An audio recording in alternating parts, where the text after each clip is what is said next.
Kan disebutkan di dalam syarah daripada Fathul Bari, yaitu Ibnu Hajar Al-Asqalani menyebutkan bahwasanya disunahkan tadi hari itu berpuasa plus besok juga 1 Muharram. Maka yang belum puasa niat tahun depan puasain insyaallah. Enggak taunya meninggal dulu dunia duluan, karena sudah diniatin maka sampai juga pahalanya. Maka hadirin rahimakumullah, salah satu disunahkan juga, bukan disunahkan artinya pengalaman orang-orang dulu, bahkan Ibnu Jauzi menyebutkan di dalam kitabnya lepas maghrib ini maka tadi saya nulis bismillah. Nah ini sebenarnya nulisnya terus ya, karena waktu bertumburan dengan mengaji, maka tabarukan aja lepas maghrib. Nah ini berapa? 113 kali. Nah, di buku 1, di buku yang kosong. Nah itu insyaallah dengan barokah bismillah tadi 1 tahun umur kita akan dipermudah oleh Allah Subhanahu wa taala. Kemudian hadirin rahimakumullah, juga dianjurkan pada malam hari ini kita memperbanyak membaca ayat kursi kurang lebih 360 kali. Bahkan boleh untuk tabarukan, boleh Bapak kita ya baca ayat kursi satu-satu ya. Nanti kita teruskan di waktu malam. Bismillahirrahmanirrahim. Allahu la ilaha illa wal hayyul qayyum la ta'khudhuhu sinatun wa la nawm lahu ma fis samawati wa ma fil ard man dhal ladzi yashfa'u bi idhnihi ya'lamu ma bayna aydihim wa ma khalfahum wa la yuhituna bi shay'in min 'ilmihi illa bima sha'a wasi'a kursiyyuhu samawati wal arda wa la ya'uduhu hifdhuhuma wa huwal 'aliyyul 'azim. Nanti diteruskan Pak. Nah, jadi tinggal berapa lagi? 359. Ya niatnya sampai Pak, tapi nanti dilalah nggak sampai, nggak apa-apa, paham ya? Jadi niatkan sampai. Maka hadirin yang mulia, penting Pak, kebiasaan orang-orang soleh kita buat Pak. Kebiasaan orang-orang dulu yang soleh itu kita buat. Dikala kita buat, maka insya Allah sebelum mati kita pun akan dilantik oleh Allah Subhanahu Wa Taala untuk menjadi orang yang soleh. Hadirin rahimakumullah, dalam kajian malam ini sedikit saya akan membahas mengenai at-targhib fi siyami syahrillah al-muharram. Jadi dorongan agar kita berpuasa pada bulan Muharram. Nah, yang saya baca ini kan ini adalah kitab Targhib wa Tarhib. Jadi Bapak sering dengar kan dalam Fadilah Amal kan, Targhib rawahu di dalam kitab Targhib wa Tarhib. Nah ini kitabnya. Ini ada kurang lebih ada 4 jilid di dalam bahasa Arab. Ini jilid yang kedua. Maka hadirin rahimakumullah, di dalam satu riwayat sallallahu alaihi wasallam mengatakan, "Idza ra'aitum rahah." Apabila kalian ingin mendapatkan kelapangan, waqtal maut, dikala kalian akan mengakhirkan kehidupan kalian, minal atsi, daripada dahaga yang sangat, wal khuruj ma'al iman, dan keluar bersama iman, wan najata minasyaiton, dan kebebasan daripada pengaruh syaitan, fahtarimu hadhihi syuhur, maka muliakanlah bulan Muharram ini. Maka penting Pak, pada bulan Muharram, maka bagaimana kita siapkan semangat kita untuk apa? Membangun akhirat kita. Karena tahun-tahun kemarin, makanya tadi juga salah satu dianjurkan oleh para ulama, lepas asar kita doa akhir tahun, ya kan? Nah doanya itu salah satunya minta ampun kepada Allah Subhanahu Wa Taala, banyak sekali kesalahan, kesalahan. Tapi kalau yang nggak tahu bisa asar pulang yang rokok, ya santai. Tapi kalau yang tahu hasil mulia, maka di akhir-akhir tahun itu maka dia lepas asar maka habiskan waktunya bahkan sampai maghrib berzikir kepada Allah Subhanahu Wa Taala. Karena apa? Karena jangan-jangan ini kan, karena Allah Taala Rasulullah mengatakan innamal a'malu bil khawatim. Sesungguhnya amal itu dilihat di akhirnya. Mungkin sepanjang masa kan nggak karu-karuan kita kan, nggak taunya mendekati akhir kan, sudah terakhir kan, nah, udah asar, bermaghrib ini akhir. Kita etok-etok lah bahasa kasarnya itu, pura-pura jadi orang soleh, masya Allah zikir, mendekati maghrib zikir juga. Maka itu yang dilihat oleh Allah nantinya, insya Allah. Cuman karena nggak tahu ya kan. Nah, karena nggak tahu ya dan niat insyaallah. Makanya penting Pak. Makanya penting kalau ngaji itu salah satu hikmahnya bawa buku itu gitu Pak. Ya kan. Salah satu hikmahnya bawa buku. Karena apa? Ngajinya orang akhir zaman ini lupaan, boro-boro dibawa rumah. Sebelum Isya aja nanti mungkin adzan, ketumbur adzan, Allah Akbar, apa ya tadi? Masya Allah. Tapi saya husnuzon bapak-bapak ini seperti Imam Syafi'i. Masya Allah. Jadi Imam Syafi'i itu dulu dia nggak nulis, ya kan? Cuman bedanya dia hafal Pak. Masya Allah. Maka hadirin rahimakumullah disampaikan di sini, fahtarimu hadhihi syuhur kullaha bikathrati siyam. Maka muliakanlah bulan haram tersebut dengan memperbanyak berpuasa. Bahkan Imam Ahmad rahimahullah beliau pernah berkata, la yanalu tidak akan cenderung ahadun seseorang fihi najah, yang mana pada dirinya an-najah mendapatkan kemuliaan, illa kecuali bidhabhi nafsi, harus dengan menyembelih nafsunya, bil adsi, dengan apa? Dengan mengosongkan perutnya Pak, dengan berpuasa. Wal adsi bil adsi wal mujahadah, dan juga dengan bersulit-sulit. Maka kata para ulama, bersusah payah ini artinya apa? Mengamalkan agama mengikuti bukan mengikuti di luar kebiasaan orang umum. Nah, jadi mengamalkan agama di luar kebiasaan. Ya, kebiasaannya orang sekarang habis sholat pulang, ya. Tapi bapak-bapak niat nemenin Pak Haji Abu Bakar habis maghrib sampai isya enggak pulang. Masya Allah.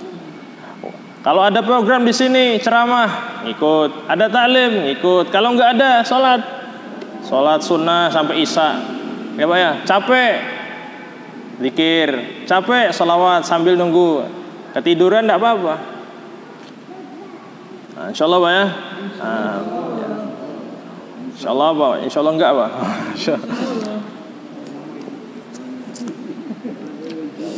Maka kita belajar Pak, belajar merubah, apalagi sudah sampai Pak tahun baru kan, Masya Allah, tahun baru Islam. Maka bagaimana keislaman kita pun kita perbaiki Pak sekalian. Demikian pula hadirin yang mulia, wan nadmi ala ma salaf minal atham. Demikian pula hadirin yang mulia, kita muliakan bulan haram tersebut dengan apa? Dengan penyesalan ala ma salafa minal atham, dari apa yang terlewat daripada kemaksiatan yang pernah kita lakukan. Hadirin, kita pernah dulu hadirin mulia menyakitkan hati orang, kita pernah dulu bermusuhan, kita dulu pernah ini dan itu, kita pernah menyakiti hati orang tua kita pernah apa saja. Maka hadirin mulia, maka malam ini kita renungan Pak, kita renung. Tapi jangan sambil tidur Pak, Masya Allah. Ini ngerenung sambil tidur. Tapi hadirin yang mulia, bagaimana kita, bahkan saya pengalaman Pak mendapatkan ijazah juga. Ijazah itu juga dari para sahabat. Jadi zikirnya bukan Allah, tapi ana munafik, ana munafik, ana munafik. Paham ya? Zikirnya saya munafik.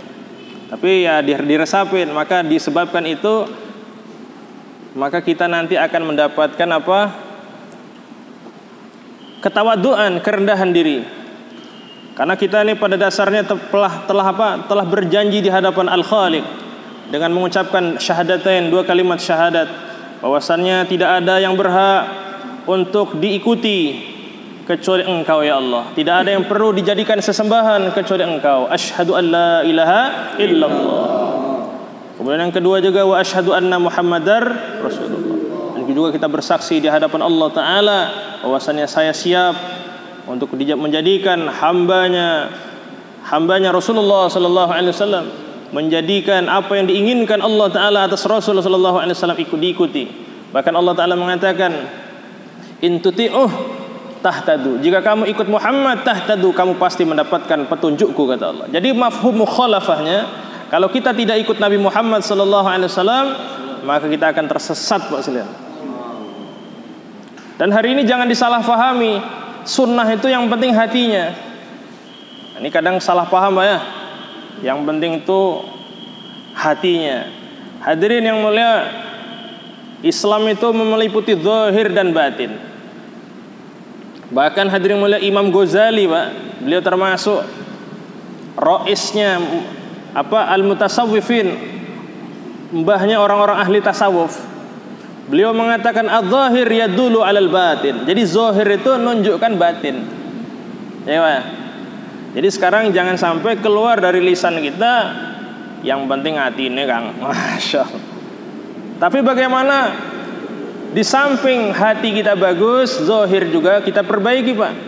Bagaimana mengikuti sunnahnya Nabi Muhammad sallallahu alaihi wasallam. Karena Rasulullah sendiri mengatakan apa? La yu'minu ahadukum hatta yakuna hawa taba'ali ma ji'tu bihi. Tidak sempurna iman salah satu di antara kalian kecuali apa yang aku telah bawa, kecuali hawa nafsu dan keinginan kalian tundukkan mengikuti apa yang aku pernah bawa, kata Rasul sallallahu alaihi wasallam. Bahkan hadirin mulia, saya kemarin sedikit membahas mengenai adabul istinja. Adab istinja. Apa istinja itu Pak? Membersihkan. Jadi bukan kencing Pak, ingat ya. Istinja itu namanya membersihkan. Membersihkan kotoran yang keluar dari dua jalan. Jadi kalau kencing itu bukan dinamakan istinja. Nah, di situ adabul istinja disunnahkan menutup kepala. Apa Pak? Pakai tutup kepala. Terserah mau pakai anduk kayak, mau pakai sarung kayak, mau pakai apa, terserah pokoknya. Terus disebutkan di dalam kitab yang sama juga disunnahkan bina'lain, menggunakan dua sandal. Jadi bukan satu, Masya Allah. Tapi hari ini gimana? Kebanyakan orang Islam banyak meninggalkan. Betul Pak. Nah, bahkan di situ juga disebutkan di dalam kitab itu disunnahkan ketika beristinja bil julus, dengan duduk. Nah, dengan apa? Dengan membawahkan kaki kiri Pak. Ini kemudian kaki kanan di atas. Nah, diajarkan di dalam kitab itu. Masya Allah. Ini zohir. Nah, ini bukan amalan hati, tapi zohir. Tapi di dalam kitab itu bagaimana umat ini diajarkan, bagaimana dimasyarakatkan. Nah, maka hadirin rahimakumullah, maka penting Bapak yang dimuliakan oleh Allah Subhanahu wa taala, bagaimana dua kalimat syahadat itu kata para ulama ada 24 huruf. Ada berapa? 24 huruf. Maka arba' wa asrina sa'ah, 24 jam mulai bangun sampai mau tidur kembali, bagaimana kehidupan sallallahu alaihi wasallam meliputi kehidupan kita. Insyaallah Pak ya. Maka kita niat di tanggal 1 Muharram ini bagaimana setiap gerakan bahkan detak jantung kita ini kita berusaha semaksimal mungkin mengikuti Nabi Muhammad sallallahu alaihi wasallam. Maka hadirin rahimakumullah, maka kita harus menyesal Pak. Jadi menggunakan bulan ini dengan apa? Disertai penyesalan. Apa yang disesalkan? Alama salafa minal ma'siyah minal atham. Jadi apa-apa yang telah lewat dari keburukan-keburukan yang pernah kita lakukan. Jadi kalau orang-orang soleh Pak yang disesali itu bukan kemaksiatan, tapi apa? Tapi kebaikan yang dia buat. Kenapa masih segini aja? Tahu ya? Nah, sehingga hadirin mulia, orang-orang soleh itu yang kadang-kadang sudah 15 juz setiap hari ditingkatkan, setiap hari hatamkan Al-Quran. Masya Allah. Maka kita ini minimal kita niat Pak ya, satu hari nggak lepas 1 juz, insya Allah Pak ya. Bukan juz mangga Pak ya, juz Al-Quran. Masya Allah. Ini tentang ada juz, izin turun. Masya Allah. Maka hadirin rahimakumullah, Sayyidil Mursalin Nabi Muhammad sallallahu alaihi wasallam mengatakan ucapan yang ini Pak, yang barusan kita dengar, ini ada hubungannya dengan as-siyam. Sayyidul Mursalin mengatakan afdhalus siyami ba'da Ramadan syahrullah al-Muharram. Jadi puasa yang terbaik setelah puasa bulan Ramadan adalah puasa pada bulan Muharram. Jadi walaupun tidak ada sandarannya hari pertama, hari kedua, hari ketiga, pokoknya di bulan Muharram Bapak puasa, itu puasa yang terbaik Pak. Titik, paham ya? Dasarnya apa ini? Hadis yang diriwayatkan Imam Muslim. Dan hadirin yang mulia, perlu difahami, syariat itu berlaku pada keumuman dan dalil ini umum, tidak dikhususkan. Artinya ketika umum, maka penyempitannya ketika ada dalil yang mengkhususkan. Dan tidak ada dalil yang melarang puasa pada bulan Muharram. Dan di sini disampaikan afdhalus siyami ba'da Ramadan syahrullahi al-Muharram. Jadi puasa yang terbaik setelah puasa bulan Ramadan, itu puasa wajib, adalah puasa pada bulan Muharram. Wa afdhalus salati ba'dal fariidah salatul lail. Dan salat yang terbaik setelah salat fardu adalah salat di waktu malam. Jadi salat di waktu malam, kata para ulama, diantaranya Habib Sapa tadi saya dengar di ceramahnya beliau. Jadi malam itu menurut beliau, menurut guru-gurunya beliau, itu jam 9 itu sudah malam, Pak. Jam 9 itu sudah malam. Jadi kalau kita hari ini mau nungguin jam 12, yang level-level kayak kita ini, Pak, selip-selip nggak sholat malam ya. Maka nggak apa-apa. Maka cuman yang lebih baik memang betul-betul di atas jam 12. Kalau mau menghidupkan qiyamul lail. Kayak saya semalam, jujur, Pak, ada amalan dari guru. Baca apa itu kan sampai 3000. Kebetulan puasa kan, biasa habis puasa, habis sisa langsung makan agak banyak. Nungguin jam 11, akhirnya ketiduran, bangun-bangun mendekati subuh. Masya Allah. Nah, paham ya? Jadi seperti itu. Jadi artinya hadirin yang mulia, jam 9 ini sudah dikatakan nisful lail. Bukan nisful lail ya, sholatul lail, qiyamul lail. Maaf ya, kalau nisfu itu ada pertengahan. Nah ini adanya qiyamul lail. Jadi qiyamul lail itu udah dihisab menurut hitungan beliau dengan dihitung juga oleh para guru-gurunya, itu adalah jam 9. Maka kalau bapak mungkin kan kebiasaannya tidak ada bangun malam, boleh sebelum tidur ini sholat sunnah dulu. Sholat apa? Sholat tobat, sholat witir, tidur. Bangunnya pas subuh, maka sudah dihitung sudah qiyamul lail. Jadi sudah menghidupkan malam dalam ketaatan kepada Allah Subhanahu wa taala. Kenapa hadirin mulia? Karena Nabi dalam Sahih Muslim mengatakan alaikum biqiyamil lail. Nah di situ tidak disebutkan nisfil lail. Alaikum biqiyamil lail, hendaklah kamu, kata Rasul, menghidupkan malam dengan ketaatan. Fa innahu da'bus salihin, karena sesungguhnya qiyamul lail itu adalah kebiasaan orang-orang soleh. Nah kita kan baru belajar, Pak ya. Maka alhamdulillah para ulama, guru-guru kita mengatakan jam 9 itu sudah start qiyamul lail.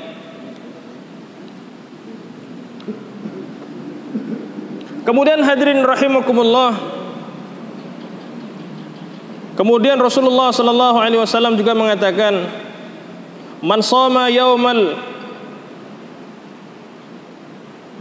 minal Muharram, barang siapa berpuasa satu hari daripada bulan Muharram, falahu bikulli yaumin 30 yauman, maka akan dikaruniakan kepada orang yang puasa tadi setiap hari yang dia puasain seperti puasa 30 hari. Masya Allah. Hari apa aja, Pak? Cuman ketika bertepatan dengan hari Jumat, Pak ya, nah itu ada dalil yang lain. Hukumnya kalau tidak ditemani dengan hari sebelum atau hari setelahnya, hukumnya makruh. Apa ya?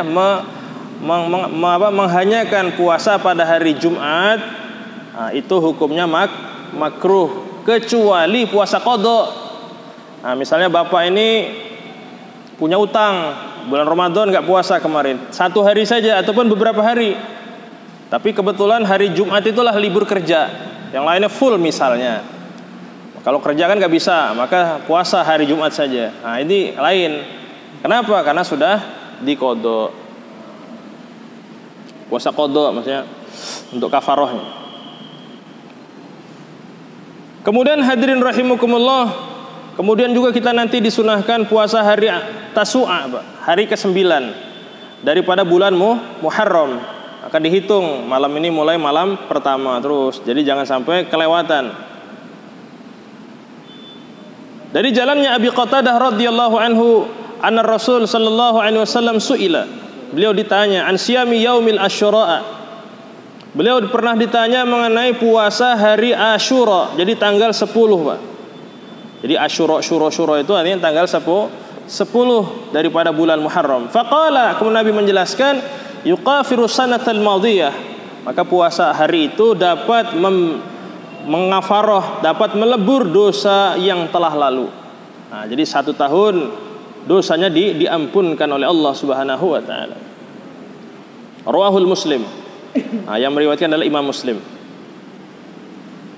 Bahkan hadirin yang mulia, suatu ketika ada seorang sahabat datang kemudian mengingatkan Rasul, "Ya Rasulullah, bukankah pada hari Asyura, hari di mana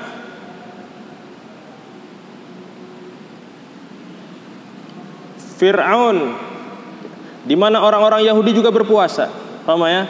Jadi pada hari 10 bulan Muharram itu orang-orang kafir Yahudi juga berpuasa. Karena mengingatkan bahwasanya Nabi Musa sebagai nabi mereka, ya kan, itu ditolong oleh Allah Subhanahu wa taala dari kejaran Fir'aun beserta bala tentaranya. Maka hadirin rahimakumullah, Nabi langsung menjawab, "Ana ahaqqun minkum." Aku lebih berhak lagi dari kalian untuk berpuasa pada hari Asyura. Namun hadirin yang mulia, untuk menselisihi kebiasaan orang-orang mereka, maka disyariatkan pula untuk berpuasa pada hari ke-9-nya. Paham ya? Namun sebelum sampai Nabi ataupun masa itu, Nabi sudah meninggal dulu. Namun syariat itu tetap berjalan. Paham ya?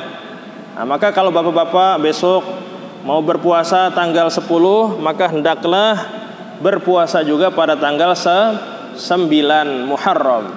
Syukur-syukur tanggal dari tanggal 1-nya.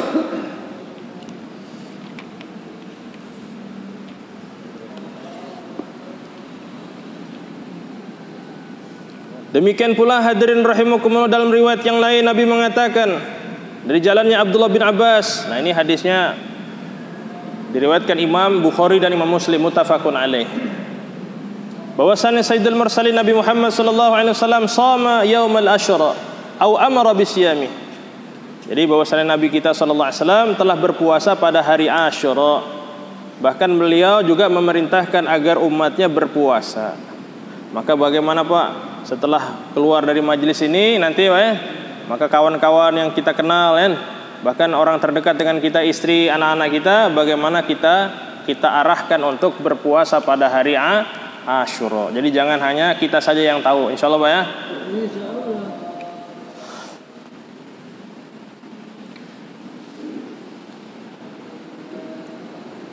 Bahkan hadirin yang mulia, ada satu amalan pada tanggal Asyura. Man awsa ala iyalihi wa ahli yaumal Asyura. Jadi barang siapa melapangkan kepada ahli dan keluarganya pada hari itu, tanggal 10 itu Pak. Misalnya biasanya belanjanya biasa Pak, jadi hari ke-10 ini di luar biasanya. Biasa mungkin biasa hari-harinya tempe tahu kan. Maka tanggal 10 itu ngamalkan sunnah ini Pak. Nah, di dalam Sunan Imam Baihaqi ini, di perkataan Nabi juga.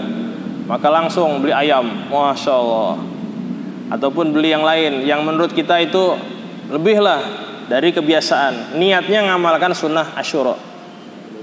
Maka Allah Ta'ala, kata Nabi, menjanjikan awsa'a Allahu alaihi sa'ira sanati. Maka Allah Ta'ala akan melapangkan rezeki untuk orang itu selama setahun. Nah, ini juga ijazah nih Pak dari siapa? Nabi Muhammad sallallahu alaihi wasallam. Maka ingatin Pak, ingat Pak ya. Nah, nanti hari apa? Hari ke-10, nah, pagi-paginya belanjanya dilebihin. Waduh Pak Ustadz, saya nggak punya duit. Wah, ya nggak apa-apa, ngutang dulu kalau mampu. Kalau nggak apa-apa ngutang. Nah, ngutang tapi niat bayar. Ngutang yang bisa dibayar. Nah, ngutang mau ngeredit motor berani Pak ya? Masa ngutang ngamalkan Asyura nggak berani?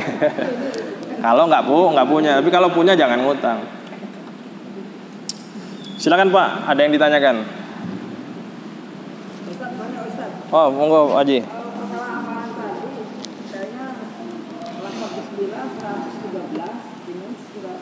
Tar. Itu fadilah buat apa tuh? Nulis rapat itu yang umur. Siapa yang umur? Nah ini Pak ya, jadi saya alhamdulillah gabung sama grup Aswaja, banyakkan para ulama. Ini jadi ilmu baru gitu ya. Jadi Pak sekalian, pada malam ini juga dianjurkan untuk membaca surat Al-Muluk. Al-Muluk. Nah, jadi boleh nanti bacanya terserah. Ya sebaiknya segera lepas isya kan. Jangan lepas tidur, nanti ketiduran sampai subuh kan, lewat kan. Nah, surat Tabarakalladzi biyadihil mulk. Kenapa hadirin yang mulia? Karena ayat itu ayatnya adalah 30 hari. Bukan ayat 30 hari, 30 ayat, sama dengan jumlah maksimum daripada hari 1 bulan. Juga karena pada saat itu surat tersebut dibaca, maka turun pula ketenangan. Kemudian hadirin yang mulia, amalan selanjutnya adalah membaca ayatul kursi. Tadi kita sudah mengawali, dibacanya berapa Pak? 360. Dan diawali bismillah Pak ya. Nah, jadi bismillah, baca yang kedua, bismillah lagi terus, bismillah. Waduh Pak Ustadz, saya ini nggak mampu. Ya udah niatnya 306. Nanti nggak tahunya 40 terus ketiduran, ya nggak apa-apa. Nah, yang penting tuh niat. Ini sekarang ini repotnya niatnya nggak baca, masya Allah. Kan nggak karu-karuan itu. Nah ini Pak sekalian, ini adalah amalan yang dilanggengkan oleh Syekh Utsman Ad-Dimyati, guru daripada Sayyid Ahmad Ibnu Zaini Dahlan. Jadi beliau ini mufti Mekah Pak, di zaman fitnah Wahabi itu Syekh Zaini Dahlan. Nah, ini gurunya, bukan ayahnya, itu Sayyid Ahmad. Jadi beliau punya guru namanya Syekh Utsman Ad-Dimyati. Ya, itu berarti ini orang-orang Mekah. Kemudian hadirin mulia tadi sudah. Kemudian setiap kita membaca dan setelah selesai membaca doa tadi Pak, maka hendaklah kita membaca ini Pak. Allahumma ya muhawwilal ahwal hawwil hali ila ahsanil ahwal bihaulika wa quwwatika ya azizu ya muta'al wa sallallahu ala sayyidina Muhammad wa ala alihi wa sahbihi wa sallim. Jadi setelah membaca itu tadi ayat kursi sempurna, nah itu baca. Nanti mungkin saya kirimlah ke Pak Haji, boleh Pak Haji kirim yang lain. Kemudian selanjutnya menulis lafaz bismillah sebanyak 113. Berapa? Di kertas HPS ataupun kertas yang tidak ada coretan. Sejumlah surat-surat Al-Quran yang diawali dengan basmalah. Kemudian dilipat Pak, segi 4. Dan dibawa, insya Allah sepanjang hidup orang yang membawanya tidak akan tertimpa sesuatu yang tidak ia sukai, baik pada dirinya maupun pada keluarganya. Ini juga semalam saya mutolaah kitab ini Pak, dalam bahasa kitab kumpulan daripada amalan-amalan para ulama dulu. Cuman masih di PDF. Kurang lebih halamannya sampai 800 tebal. Saya dapat dari grup itu, so saya cari, alhamdulillah dapat. Memang ada Pak yang ini. Jadi Bapak jangan pikir waduh syirik nih kata Ustaz ya, jangan. Dulu di zaman sahabat Pak, anak-anak sahabat itu dituliskan ta'widz. A'udzu bikalimatil tammati, terus dilipat, dikalungkan, dilipat dengan kain. Sehingga ketika dia masuk WC, ya seperti HP, ini dalamnya macam-macam Pak, ada Qur'annya, ya kan, ada ilmu tajwid. Tapi kalau sudah dimasukkan gini set, ya kan, masuk WC nggak apa? Nah, yang nggak boleh itu ketika masih dilafadzkan, paham ya? Nah ini di dalam ini ada Al-Quran, Bapak juga ada, paham ya? Nah, kecuali di sini tulis Bismillah, nggak boleh masuk WC. Nah, bisa dipahami Pak ya? Nah, jadi kita jangan saklek banget gitu. Karena di dalam, dan itu dibawa. Makanya kalau di Pakistan umum Pak, anak-anak kecil tuh saya lihat sering pakai kalung hitam. Ternyata di dalam kalung itu ada ta'widz, ada tulisan, dijahit rapat tapi Pak. Nah, salah satunya supaya anak tadi nggak kena ain, nggak kena apa tenuh, ya dan seterusnya dan seterusnya.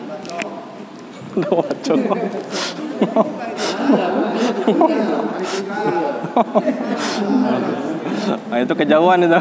Kejauhan.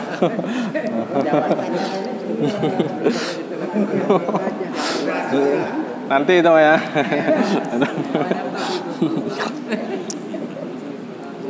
Jadi Pak sekalian boleh itu nanti ditulis. Kemudian hadirin rahimakumullah, doa di awal tahun tadi kita alhamdulillah sudah baca, itu pun itu termasuk amalan Nabi Khidir, Pak ya. Nah, yang barusan tadi kita baca adalah itu amalan daripada Nabi Khidir alaihi salatu wassalam. Demikian pula juga yang ini yang menyebarkan yang pertama adalah Al-Imam Ghazali rahimahullah. Jadi doa awal tahun diajar oleh Nabi Khidir pada Imam Ghazali radhiyallahu anhu wa arda'u wa nafa'a bihi. Jadi Bapak jangan pusing, kok apa ketemu Imam Ghazali sama Nabi Khidir? Jangankan Imam Ghazali, Pak, Ustadz Siddiq, Ustadz Sodik, Pak, rumahnya di Metro, boleh Bapak ketemu orang yang masih hidup, yang punya pesantren Ummul Madinah, beliau pernah ketemu dengan Nabi Khidir. Jadi itu memang bicara iman. Jadi ini bukan bicara khurafat, Pak ya, bicara iman. Nah, bahkan pada malam ini, Pak, tadi saya dapat ijazah juga pakai amalan zikirnya Nabi Khidir. Ya Latifun bi khalqihi ya aliman bi khalqi ya khabir bi khalqi ultubina ya Latif ya alim ya khabir. Itu ada di dalam rotib Al-Haddad. Nah, para habaib telah menyusun. Nah, di antaranya itu adalah asmanya Khadir, Nabi Khadir alaihi salatu wassalam. Itu boleh diperbanyak ketika malam ini. Nah, salah satunya. Nah, ini doanya panjang, Pak. Tadi sedikit kita sudah baca. Bismillahirrahmanirrahim. Alhamdulillahirabbil alamin. Allahumma inni as'aluka bika an tusalli wa tusallim ala sayyidina Muhammadin wa ala sayyidil anbiya wal mursalin ila akhir ayat. Ila akhir doa. Kemudian hadirin rahimakumullah, tidak kalah penting, Pak sekalian, ya kan, pada bulan Muharram ini intinya apa tadi? Rasul mengatakan fahtarimu hadhihi syur. Muliakanlah bulan ini. Nah, jadi muliakannya dengan apa, Pak? Dengan memperbanyak melakukan kebaikan. Nah, seperti tadi kan, kita bersedekah. Kemudian juga nanti pada bulan Muharram, pada bulan Asyura, pada hari Asyura, dianjurkan oleh Imam Ibnu Jauzi, demikian pula dinukil oleh Syekh Nawawi Al-Bantani dalam kitabnya yaitu Nihayatuz Zain. Kita dianjurkan untuk mengelus kepalanya anak yatim pada hari 10 Muharram. Di samping kita bersedekah kepadanya, kita dianjurkan untuk ini. Kemudian juga kalau masih ada orang tua, kita datangi mereka, kita perbaiki hubungan muasyarah kita kepada mereka. Kalau tidak ada, boleh kita ziarah kubur. Nah, itu. Ada yang ditanyakan, Pak, silakan.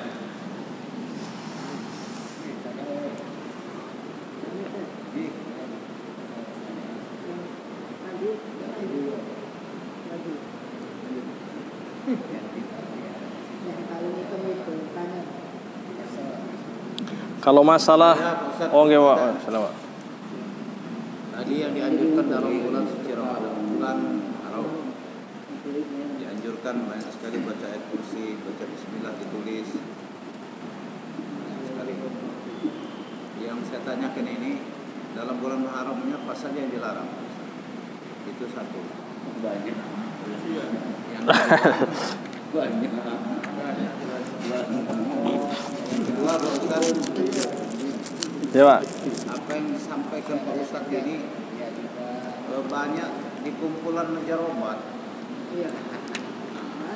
Dan saya sudah tanya juga, majarobat ini katanya nggak boleh dibaca-baca. Karena di majarobat tuh ya yang seperti ini semua isinya. Mau bisa nggak kelihatan, mau supaya orang senang,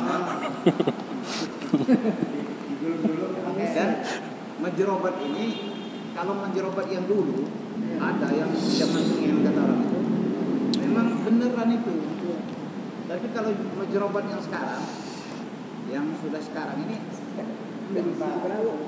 kurang benerannya, kurang paten. Jadi gimana itu, Ustaz? Ya. Kurang. Jadi memang sebagaimana 10 bulan Muharram apa yang diharamkan itu pun diharamkan, Pak. Diharamkan ya semua apa-apa yang diharamkan sebelum bulan Muharram, pada bulan Muharram juga diharamkan. Bahkan pada bulan Muharram ini kalau kita melakukan dosa ini bisa double, Pak. Kita bayaran dosanya. Nah, bahkan ketika menentukan peperangan salah satu larangan itu adalah pada bulan Muharram. Namun dikala peperangan itu datang sekonyong-konyong diserang oleh musuh, maka ya tetap boleh, maka mendapatkan rukhsah itu. Jadi seperti itu. Adapun masalah mujarrobat, Pak, ada memang kitab-kitab mujarrob itu memang nggak apa-apa kita baca, cuman jangan kita amalkan kecuali kita punya guru, Pak. Karena dikhawatirkan wadah seseorang ini nggak ada, nah wadahnya nggak kuat, maka nanti dia malah bisa ketawa sendiri dan seterusnya dan seterusnya. Nah kalau ada wadahnya nggak apa-apa. Nah itu misalnya contoh banyak sekali, Pak, dalam kitab Khizanatul Asrar. Memang saya perhatikan, jangankan kitab mujarrabat yang tulisannya bahasa Indonesia, yang tulisan bahasa Arab saja banyak para ulama ya dari kalangan Salafi khususnya, Pak, ya, dari kalangan para Wahabi itu menyerang syirik lah apalah. Tetapi ajibnya ketika diajak duduk bareng untuk membahas apa yang mereka syirikkan, mereka nggak siap duduk. Contoh, Pak, ya, disebutkan dalam kitab Khizanatul Asrar, barang siapa memiliki hajat apa saja yang emergensi, membaca surat Al-Ikhlas 1001 kali dengan satu dudukan, diawali bismillah. Jadi yang kedua nggak usah, Pak. Maka Allah Ta'ala akan tunaikan hajatnya. Langsung mereka, mana dalilnya? Qurannya nggak ada. Ya memang nggak ketemu. Nah, itu pengalaman.